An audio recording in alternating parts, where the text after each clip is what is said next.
السلام علیکم ورحمۃ اللہ وبرکاتہ۔ بسم اللہ، الحمد للہ، والصلاة والسلام علی اشرف الانبیاء والمرسلین، نبینا محمد وعلی آلہ وصحبہ اجمعین ومن تبعہم بإحسان الی یوم الدین، اما بعد۔ آج ہمارا اللہ کے فضل و کرم سے تیسرا بیان ہے، اور آج کے بیان کا تعلق ہمارے پچھلے بیان سے ہے۔ پچھلے بیان میں جو ہمارا آخری تھا مسئلہ کہ اسلام میں محبت اور دوستی کی بنیاد عقیدہ توحید ہے، تو یہ بات یاد رہے کہ مسلمان لوگ، اہل ایمان، اہل اسلام، جو مسلمان لوگ ہیں ان کے لیے غیر مسلم لوگوں سے محبت، تعلق، دوستی قطعاً جائز نہیں ہے۔ اسلام میں یہ حرام ہے۔ ہاں، ہم لوگ اپنے اچھے اخلاق سے، اپنے اچھے کردار سے ہم ان لوگوں کو اسلام کی طرف لائیں گے۔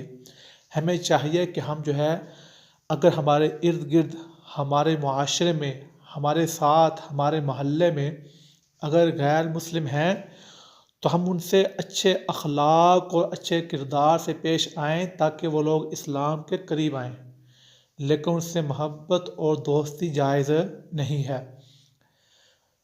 اور ایسے ہی ایسے لوگ جو مسلمان تو ہیں لیکن اللہ کے ساتھ شرک کرتے ہیں، مسلمان تو ہیں لیکن وہ اللہ کے نبی صلی اللہ علیہ وسلم کی سنت کی مخالفت کرتے ہیں اور وہ بدعات پہ عمل کرتے ہیں، تو ہمیں چاہیے کہ ہم انہیں عقیدہ توحید اور سنت رسول کی محبت کی دعوت دیں۔ ہم انہیں عقیدہ توحید بتائیں، اللہ کے نبی کی سنت ان کو بتائیں اور بدعات سے ان کو روکیں۔